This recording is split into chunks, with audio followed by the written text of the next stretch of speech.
সভাপতি হিসাবে, কিন্তু সেটার পরিবর্তে আমাদেরকে নিদান দিচ্ছে না, নওশাদের নামে 5টা মামলা দিচ্ছে না। আমি আপনাদের বলে যাই, আমি এখন একটা মামলায় জামিন করিনি। আমার ওই ছেলেদের যা অ্যারেস্ট করেছে, যাদের নামে মামলা দিয়েছিল, সবার করিয়ে দিয়েছি। ভাঙড়ে খোঁজ নিয়ে দেখুন, সবার মামলা জামিন করে দিয়েছি। আমি কিন্তু ভাই মামলায় জামিন করাইনি। কেন করাবো আমি ভাই? আমি দোষ করেছি নাকি? চলে যাও, জেল খাটবো, কি আছে? ওই পেটের জ্বালায় রাজনীতি করতে এসছি নাকি যে ম্যানেজ হয়ে যাব? অতটা সহজ নয়। মানুষের অধিকার বোঝানোর জন্য রাজনীতির ময়দানে এসেছি, আর অধিকার নিয়ে আমি রাজনীতির ময়দান ছাড়বো। আমি রাজনীতির ময়দান ম্যানেজ করে ছাড়ার ছেলে নয়। বন্ধুগণ, আপনাদের ভাবতে হবে, মমতা ব্যানার্জি আমাদের খুব ভালোবাসছে। ভালো কথা। কেমন ভালোবাসছে একটু শুনবেন। গত পরশুদিন রাত্রে আপনাদের মুর্শিদাবাদে মাজহারুল ইসলাম নামে একটি শিক্ষক, শুনলাম তার ছেলে নাকি কলকাতায় MBBS পড়ছে, তার মেয়ে নাকি কোন কলেজের সেকেন্ড ইয়ারে পড়াশোনা করছে, প্রতিষ্ঠিত ফ্যামিলি, বাড়ির সবাই উচ্চ শিক্ষায় শিক্ষিত, তার বাড়িতে নাকি গাঁজা খুঁজতে এসেছিল, পুলিশ এসেছিল। আমি প্রশ্ন এখানে মাথায় রাখবেন, পুলিশ কোনোদিন আসে না, পুলিশকে পাঠানো হয়।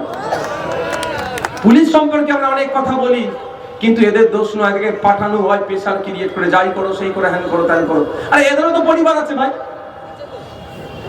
তাহলে এদের পরিবারের মুখের দিকে চেয়ে আপনার পরিবারের কারণে আমি মিথ্যায় মামলা দেবে মনে হয়?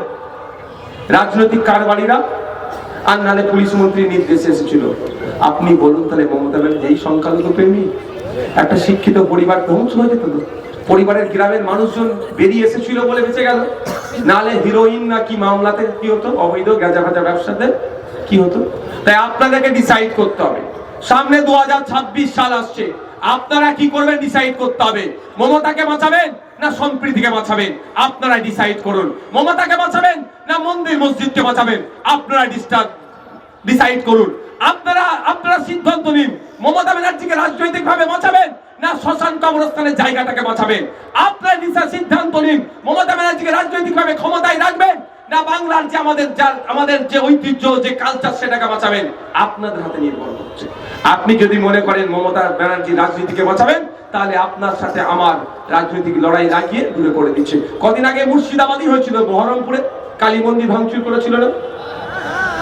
কে ধরা পড়েছে? দেখুন, বিজেপির নেতা।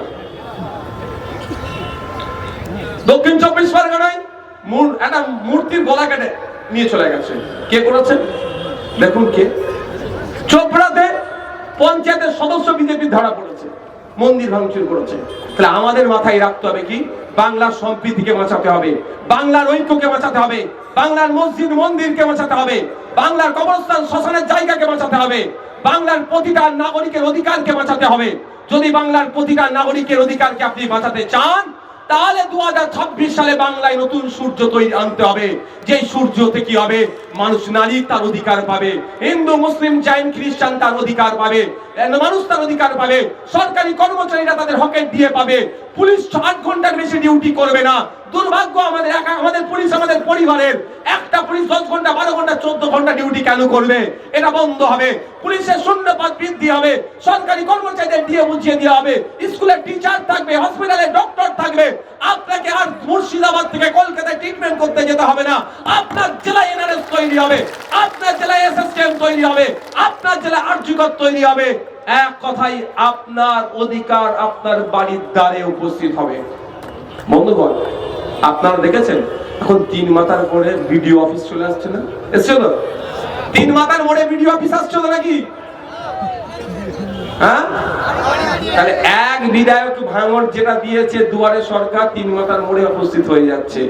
যদি আগামী দিনে আপনারা 10টা নওশাদ সিদ্দিকীকে আইনসভার মধ্যে পাঠান, কি হবে?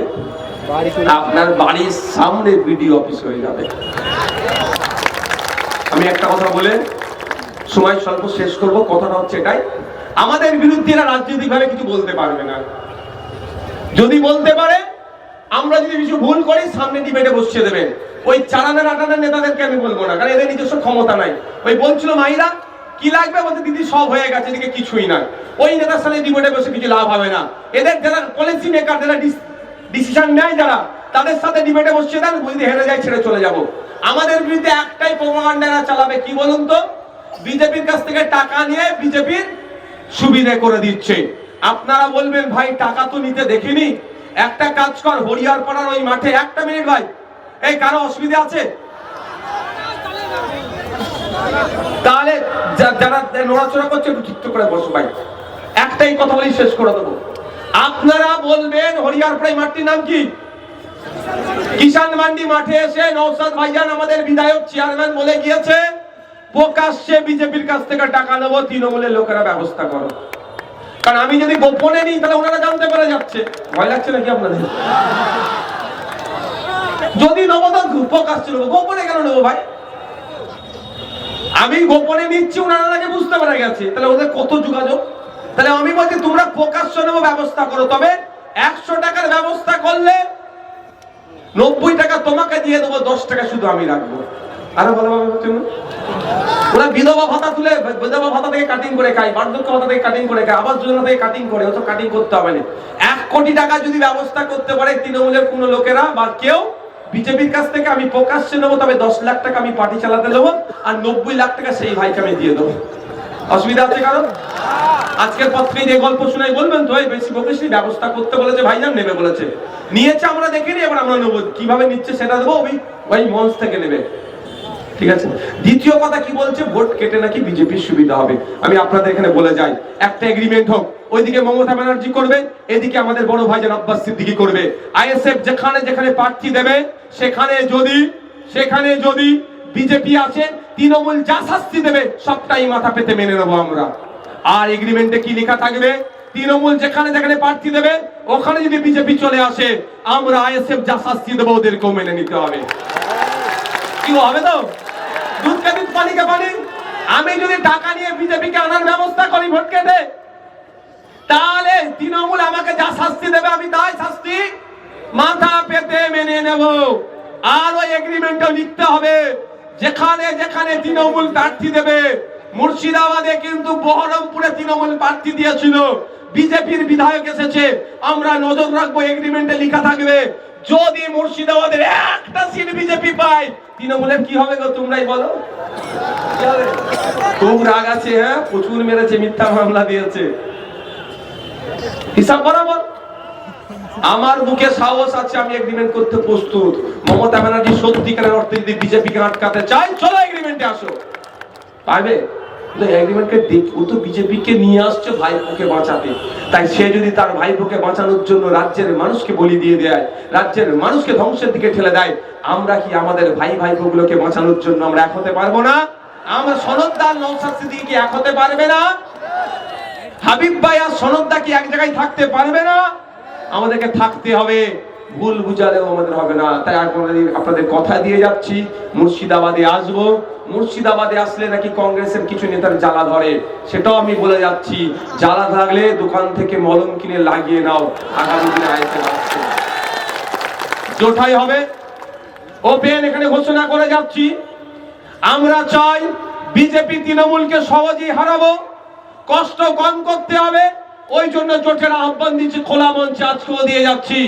কংগ্রেস, লেফট ফ্রন্ট, আইএসএফ, আরো যে সমস্ত দলগুলো আছে এক জায়গায় হলে সহজেই বিজেপি তৃণমূলকে আমরা হারাতে পারবো। আর যদি মনে করো এটা আইএসএফ এর দুর্বলতা, মানুষকে ভয় দেখিয়ে, মানুষকে ভুল বুঝিয়ে লোকসভার মতো হবে, যে যার মতো লড়াই করবে, মানুষ যাকে চাইবে সে জিতে যাবে, তবে আমাদেরকে বিজেপি তৃণমূলকে হারাতে হবে। এই মাঠটাতে অনেকজন, আপনাদের পায়ের নিচে কি আছে? মাঠ তো, মাঠে ঘাস আছে তো, ঘাসটা কি করে হলো? পানি ছিল বলেই তো। পানি যদি না থাকতো ঘাস হতো না। এবার আমি আপনাদের উদাহরণ দিচ্ছি, আর ঘাস থাকলেই কি আসছে? গরু ছাগল আসছে, হ্যাঁ, ডিস্টার্ব হচ্ছে, কারণ তারা বাথরুম করে দিচ্ছে, মাছ নষ্ট হয়ে যাচ্ছে। তো যদি না পানি থাকে ঘাস হবে না, ঘাস না থাকলে গরু ছাগল আসবে না। পানি আসার লাইনটা কে বাবা? তৃণমূল। তৃণমূল পানি ঢালছে, ঘাস তৈরি হচ্ছে, গরু ছাগল এসে খাচ্ছে। তাই আপনাদের প্রথম কাজ কি করতে হবে? যদি গরু ছাগল আসা বন্ধই করতে চান, পানি আসার লাইনটাকে কেটে দেন, তৃণমূলকে আপনি হারান, বিজেপি আসাই বন্ধ হয়ে যাবে। বাপের বয়সী যারা আছেন তারা একটু বলুন, মায়ের বয়সী যারা আছেন, 2021 সালে ক্ষমতার পরিবর্তন হস্তান্তর হয়েছে। 2011 সালের আগে পশ্চিম বাংলায় বিজেপি বলে কিছু ছিল, আপনারা জানতেন? 2011 সালের পরে তৃণমূল ক্ষমতায় আসলো, পানি দিতে শুরু করলো, আস্তে আস্তে ঘাস জন্মালো বিজেপি। আমরা 2026 সালে আমাদের প্রস্তুতি রাখতে হবে, মানসিক প্রস্তুতি থাকতে হবে। একদিকে যেমন আমরা বিজেপিকে তো হারাবো, সাথে সাথে বিজেপিকে পশ্চিম বাংলাতে যারা জায়গা করে দিয়েছে সেই তৃণমূল অপদার্থ তৃণমূলকেও একসাথে হারাবো। 2026 সালে পশ্চিম বাংলা থেকে তৃণমূল বিজেপিকে আমরা পরাজিত করব। পারবেন না ব্যালটে আপনাদের ওই খারাপ, বেশি খারাপ। আপনাকে ভোট দিব চলতে পারবে না। আমাকে ভোট দিবেন তো? আপনাকে ভোট দিব যাবেন। আমি একটা কথা বলি, এখন তো মেশিন চেঞ্জ করার ক্ষমতা আমার হাতে নেই, মেশিন পাহারা দিবার ক্ষমতা তো আমাদের কাছে আছে। হ্যাঁ, মেশিন পাহারা দিবার ক্ষমতা আছে তো? এই মেশিন পাহারা দিবার ক্ষমতা আছে তো? মেশিন চেঞ্জ করার ক্ষমতা যখন হবে ব্যালটে নিয়ে চলে আসবো, সেই ক্ষমতা তৈরি হয়নি। কিন্তু এখন ক্ষমতা তৈরি হয়েছে, আমার ভোটকে আমি রক্ষা করার ক্ষমতা আমার আছে। তো আপনি যেটা বলছেন ওই গল্প আর এখানে বাংলায় খাটবে না। আমার ভোট দিয়েছি করোনা কেন্দ্রে, আমার ভোটটাও আমি বুঝে নেব, সেই ক্ষমতা আমাদের আছে, আমরা বুঝে নেব। তাই হরিয়ারপাড়ার মানুষকে বলবো, কে কি গল্প শোনাচ্ছে দেখার দরকার নাই। আসুন আইএসএফ এর ছায়া দলে 2026 সালে হরিয়ারপাড়া থেকে একটা নওশাদ সিদ্দিকীকে আপনারা আইনসভার মধ্যে পাঠান। ভাঙড়ের এক নওশাদ সিদ্দিকী যদি 293 টাকা হিলিয়ে দিতে পারে, হরিয়ারপাড়া থেকে যুক্ত হবে, ফারাক্কা থেকে যুক্ত হবে, শামশেরগঞ্জ থেকে যুক্ত হবে, জঙ্গিপুর থেকে যুক্ত হবে, মোথাবাড়ি থেকে যুক্ত হবে, সোজাপুর থেকে যুক্ত হবে, পশ্চিম বাংলার বিভিন্ন প্রান্ত থেকে নওশাদ সিদ্দিকীর সাথে যখন যুক্ত হবে, এরা অন্যায় করাটাই ভুলে যাবে। আচ্ছা, লাস্ট একটা কথা বলি, আমাদের মাইকের তার নাকি বলছে কেটে দিয়েছে, সনদদা বললো। একটা উদাহরণ দেবো, একটা শেষ করবো। স্বামী বিবেকানন্দ জি, আপনার নাম জানেন তো সবাই? একজন ধর্মগুরু, সমাজ সংস্কারক, কিন্তু সব ধর্মের মানুষ তাকে রেসপেক্ট করে। হযরত মুহাম্মদ সাল্লাল্লাহু আলাইহি ওয়াসাল্লাম ধর্মগুরু, সমাজ সংস্কারক, বড় রাজনীতিবিদ, কিন্তু সব ধর্মের মানুষ তাকে সম্মান করে। এক মিনিট এইটাই বলে শেষ করে দেবো। স্বামী বিবেকানন্দজির একটা আমি বাণী শুনিয়ে শেষ করব। স্বামী বিবেকানন্দজি বলছেন, সারাদিন চলার পথে যদি কোনো বাধার সম্মুখীন না হও, তাহলে তুই জানবে তুমি ভুল পথে পরিচালিত হচ্ছ। এত ভালো প্রোগ্রাম হয়েছে, দুটো মাইকে যদি না তালি কাটলো, তাহলে প্রোগ্রামটাই তো বাঁচবে। কারো জ্বলন হয়েছে বলেই তো মাইকের তাল কেটেছে, আপনি সঠিক পথে আছেন বলেই তো মাইকের তাল কেটেছে। ভয়ের কি আছে? যারা মাইকের তাল কেটেছে তারা কিন্তু লাইভে সব শুনছে, খোঁজ নিয়ে দেখুন। আচ্ছা, আপনাদের অনুরোধ করবো, যেমন আপনারা শৃঙ্খলার সাথে এসেছিলেন, শৃঙ্খলার সাথে ফিরে যান। রাজনীতির জন্য পাড়া প্রতিবেশীর সাথে হিংসায় জড়াবেন না। নেতারা কলকাতায় বসে এসি রুমে বসে চা খাচ্ছে, কোনো অশান্তি নাই। আস্তে আস্তে আপনারা বিদায় নেন, আপনারা আস্তে আস্তে বিদায় নেন। নেতারা এসি রুমে বসে চা খাচ্ছে, কোনো অসুবিধা নাই। হিংসা